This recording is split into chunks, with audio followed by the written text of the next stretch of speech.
Halo, apa kabar Sobat Adiasa? Bertemu lagi kita dalam Tanya Jaksa, podcastnya Kejati Kalimantan Barat. Saat ini kita akan berbincang-bincang dengan tamu istimewa kita. Yang pertama adalah Bapak Darmawel Aswar SHMH. Beliau adalah Direktur Narkotika dan Zat Adiktif lainnya pada JAM Bidung Kejagung. Selamat sore Bapak. Selamat sore Mbak Nurul. Sehat Pak? Alhamdulillah. Baik. Dan tentu saja kita ditemani Kepala Kejaksaan Tinggi kita tercinta, Bapak Masudi. Selamat sore Bapak. Selamat sore juga. Baik, sebelumnya kami informasikan bahwa sebelum kami berbincang di sini, kami sudah melakukan beberapa tes prokes seperti antigen, tes antigen, dan juga kami semua sudah divaksinasi. Baik. Nah, Pak Darmawan, selamat datang Pak. Oh. Tapi ngomong-ngomong ini Pak Masudi, kedatangan beliau yang istimewa ini dalam rangka apa Pak? Boleh tahu? Iya, terima kasih Mbak Nurul. Kembali ya, saya sampaikan bahwa saya Kejati Kalimantan Barat ya, dan seluruh Adiaksa Kalimantan Barat tentunya mengucapkan syukur ya, kita mendapat kehormatan Pak Direktur Narkotika dan Zat Adiktif lainnya ini, Pak Darmawel berkenan ke Kejaksaan Tinggi Kalimantan Barat. Dalam rangka apa? Ini terus terang saja masalah narkotika.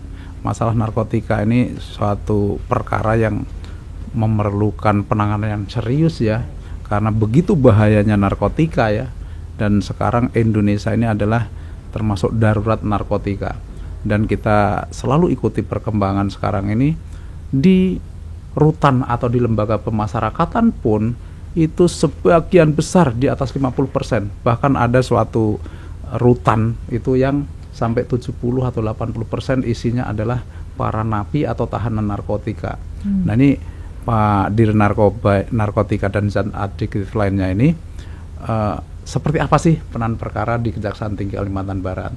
Tentunya beliau juga tadi setelah menyampaikan sosialisasi kepada seluruh jaksa Kalimantan Barat itu melihat bagaimana penanganan perkara narkotika di Kalimantan Barat ini. Kira-kira kayak gitu, dan ada beberapa hal yang menjadi kebijakan dari pimpinan yang harus kita laksanakan. Intinya supaya Indonesia ini bisa menekan masalah perkara narkotika ini ke depannya. Kira-kira kayak gitu. Baik. Nah, Pak Darmawel? Ya. Nah, selama ini kejaksaan sangat keras ya Pak ya. Bahkan istilahnya hukuman mati pun bisa dijatuhkan. Ya. Pro kontranya itu biasa lah ya Pak ya. Baik. Nah, bagaimana Bapak memandang penanganan kasus narkoba di Kalimantan Barat saat ini? Ya.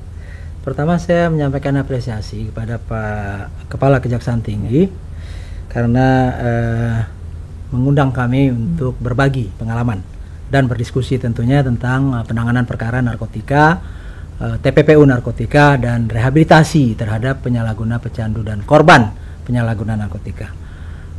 Menyangkut Kalimantan Barat dalam penegakan hukum perkara narkotika, kami banyak mendapatkan masukan, kemudian juga beberapa rentut ini adalah rencana tuntutan terhadap perkara narkotika yang memang karena kita ini berbatasan dengan negara Malaysia yaitu Sarawak Kuching, ini menjadi perhatian serius kami.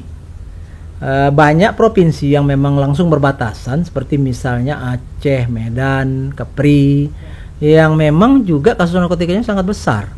Dan ini seperti apa disampaikan tadi oleh Pak Jaksa Tinggi, ini menjadi perhatian kita bersama untuk menuntaskan perkara ini.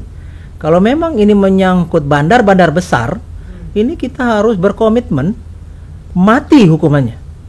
Karena kita tidak kepingin generasi muda kita ini terkena penggunaan narkoba. Tetapi kita juga cukup humanis dengan membuat beberapa aturan yang kalau memang orang ini adalah korban, orang ini adalah pecandu, kita harus selamatkan mereka. Bukan dengan cara dipenjara, tapi dengan cara direhabilitasi. Nah ini yang kita lihat perlu kita lakukan secara bersamaan dan tidak pilih kasih. Baik. Ngomong-ngomong soal rehabilitasi, nah menurut Pak Darmawel, kalau misalnya dapat hukuman mati, misalnya orang kan takut ya Pak ya. Ya. Nah, apakah rehabilitasi ini penting untuk memberikan efek jerah bagi korban? Oke. Kita dudukan satu-satu dulu ya Mbak Nurul. Baik. Pertama, kalau orang di bandar, Ya. hukuman mati itu tujuannya untuk membuat dia jerah. Baik.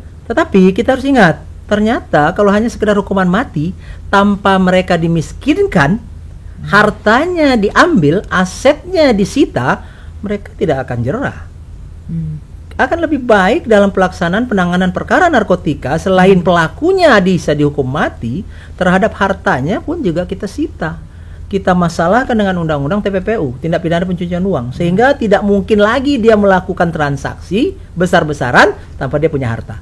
Itu terhadap pelaku yang kita kategorikan bandar, pengedar, kurir. Nah, bagaimana dengan orang yang kita kategorikan sebagai pecandu korban? Baik. Apakah dengan rehabilitasi ini menjadi jerah? Mungkin saya perlu perbaiki kata-kata Mbak Nurul. Baik. Ini bukan jerah kategorinya, tapi dia menjadi pulih, menjadi sembuh karena ketergantungannya terhadap narkotika. Jadi dipulihkan ya. Ketergantungan. Apa ada sisi ekonomis di sini? Kalau pulih nggak ada demand, betul Pak? Betul sekali. Ya, jadi artinya dengan dia pulih tidak akan ada permintaan. Dengan tidak ada permintaan, bandar mau jualan apa dia? Ini yang perlu kita lakukan. Sehingga dari sisi ekonomi pun ini juga menguntungkan. Kenapa? Karena prinsipnya kalau perkara ini dibawa ke penjara, kan orang harus mengeluarkan uang. Orang ini kami maksud kumham, lapas, rutan. Keluar uang, biaya makan mereka segala macam, ini keluar uang. Dan ekonomi rugi, bukan ekonomi, negara rugi jadinya. Bagaimana dengan rehabilitasi? Ini memotong pintu untuk kita lakukan sebaik mungkin, tidak perlulah sampai ke pengadilan, tapi cukup di ranah penuntutan kita hentikan penuntutannya, sehingga ini menjadi lebih baik dan secara ekonomi ini akan berkurang penggunaan uang negara akibatnya. Dari dua sisi ya Pak ya, jadinya menguntungkan ya. Betul.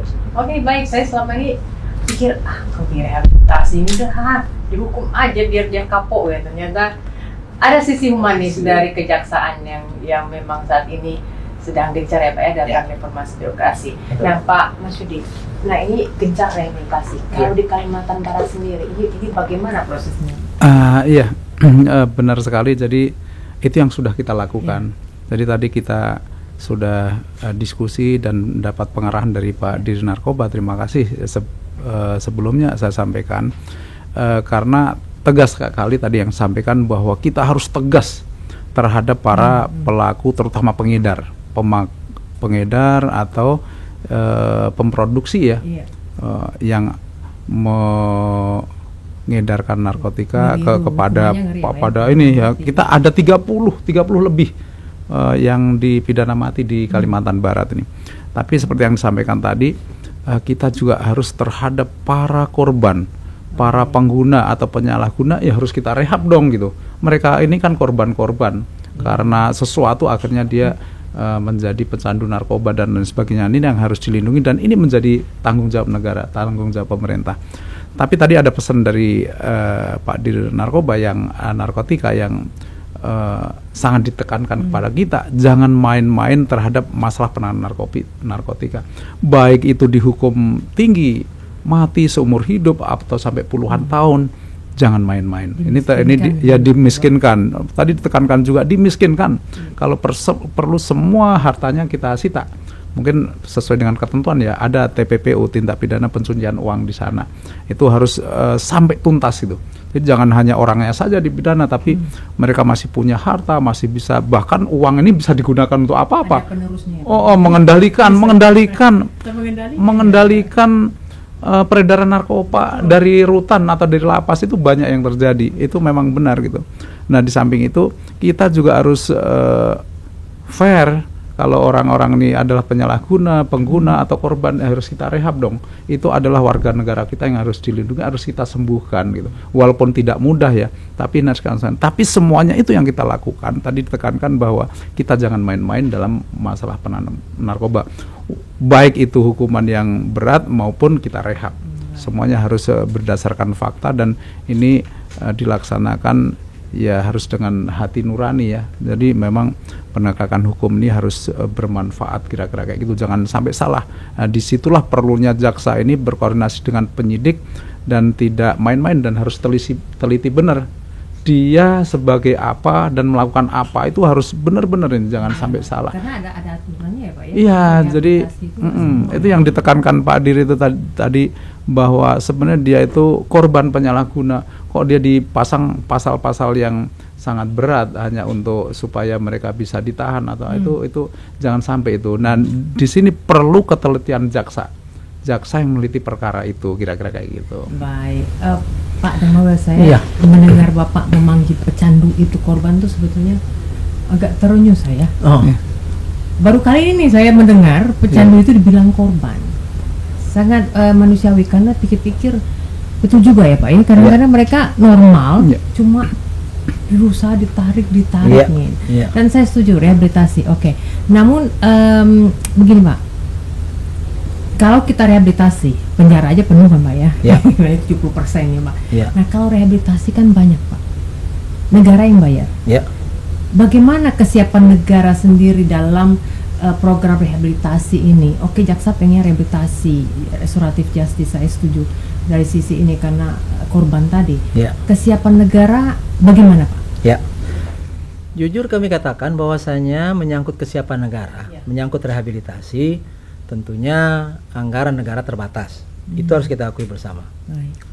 Kedua, kita sebenarnya lebih menginginkan supaya orang-orang yang menggunakan narkoba ini jangan sampai ditangkap oleh aparat penegak hukum, tapi mereka melaporkan dirinya ke tempat rehabilitasi dengan mengatakan, saya pakai narkoba, tolong dong direhab sebelum ditangkap. Ini lebih enak, lebih mudah dan simpel sekali. Karena dalam aturan main kita untuk rehabilitasi, ini ada dua jenis nih rehabilitasi. Ada rehabilitasi karena ditangkap, kita sebut sebagai rehabilitasi proses hukum. Ada yang rehabilitasi karena dia menyerahkan diri secara sukarela. Itu yang kita sebut kalau rehabilitasi menyerahkan sukarela. Ada jaminan tidak diproses nggak? Iya, Undang-Undang 35 2009 mengatakan tidak boleh dihukum kalau dia menyerahkan diri. Itu jaminannya undang-undang.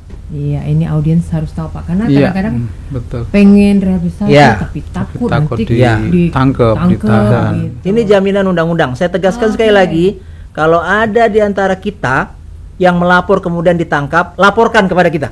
Ini langsung dari direktur narkoba dan zat adiktif lainnya. Ada jaminan.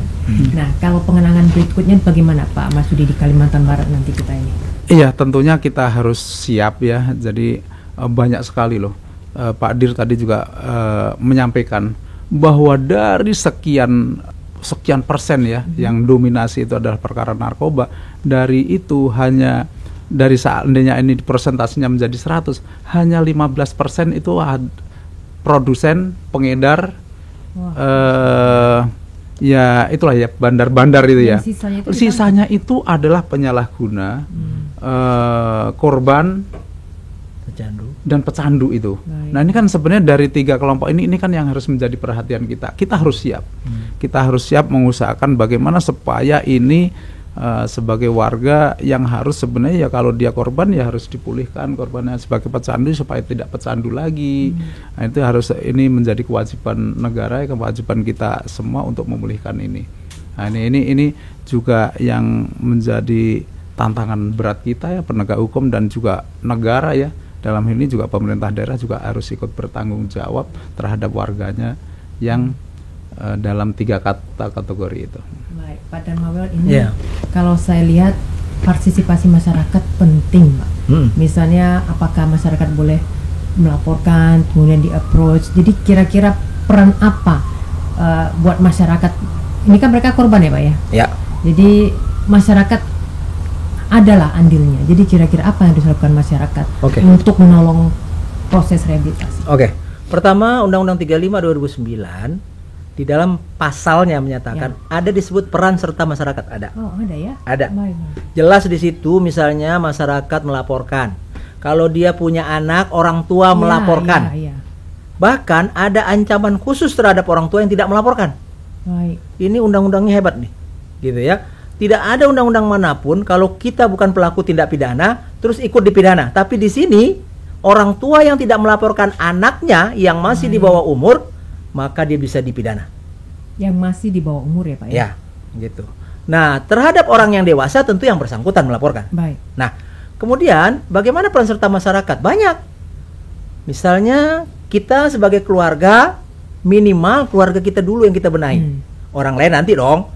Kita sampaikan misalnya kepada anak-anak, kalian jangan bergaul seperti ini, banyak melakukan hal positif, jangan begini, jangan begitu. Nah, dari keluarga, RT, RW, dan seterusnya. Nah, apa yang dilakukan masyarakat? Banyak pencegahan, penyuluhan, boleh melaporkan ada, oh tetangga saya Pak, gitu, boleh, ya, oh saudara saya Pak. Iya kan saya udah katakan dari tadi. Kerahasiaan. Undang-undang oh iya dong. Kalau dia melaporkan dirinya itu rahasia, tidak boleh dibeberkan. Bahkan ketika misalnya ada pembicaraan gitu ya untuk menyangkut orang yang direhabilitasi, itu tidak boleh diinformasikan secara luas hasil daripada rapat itu, karena ini sifatnya rahasia. Gitu kira-kira. Ini bahkan udah tersangkut hukum. Begitu menjaminnya undang-undang kita ini 35/2009 itu tentang narkotika, bahwasanya terhadap hal seperti ini ada jaminan yang bisa diberikan gitu, dan ternyata juga identitas daripada yang bersangkutan. Baik, luar biasa. Ini penting loh, karena kenapa supaya jangan meluas korban atau penyalahguna atau pecandu ini makin luas gitu kan. Tentunya dengan melaporkan ini kan menekan ya. Tadinya dia bergaul di salah satu komunitas atau kelompok, kalau nggak melaporkan kan dia malah tambah banyak nih, komunitasnya semakin banyak. Bahkan di Jakarta itu ada suatu kampung narkoba. Nah, itu coba gila. Itu kan jangan sampai sampai di Kalbar atau di tempat-tempat lain, atau tempat itu harus bisa ditekan menjadi suatu perkampungan yang kembali ke yang bukan menjadi sarang narkoba, kira-kira kan gitu. Ini penting sekali. Ya. Amin. Terima kasih sekali Pak Darmawan. Sama-sama Mbak Nurul. Saya banyak belajar hari ini, dan saya yakin pemirsa di rumah juga banyak belajar. Ya. Satu hal mungkin tambahan Mbak Nurul. Silakan, Pak. Saya ingin supaya teman-teman di Kejaksaan, sobat-sobat Adiaksa, tunjukkan Anda adalah seorang Dominus Litis. Ini penting karena memang prinsipnya peran jaksa ini sangat besar. Bisa menentukan perkara ini naik atau tidak, perkara ini lengkap atau tidak. Itu menjadi perannya jaksa. Sehingga saya menghimbau kepada sobat-sobat Adiaksa, banggalah Anda menjadi seorang jaksa. Karena dengan menjadi jaksa Anda bisa menolong orang, tapi Anda juga bisa menyerumuskan orang. Pilihlah mana yang menjadi pilihan Anda. Kalau ingin masuk surga, banyak orang harus dibantu. Itu saja dari menurut. Hati nurani ya Pak, kata Kejagung. Baik. Pak Jaksa Agung. Ya, sama-sama. Oke, sama-sama. Baiklah Sobat Adiaksa, demikianlah bincang-bincang kita dengan Bapak Darmawan dan Bapak Masyudi. Jauhi narkoba dan jangan lupa apabila Anda merasa korban, rehabilitasi. Bye.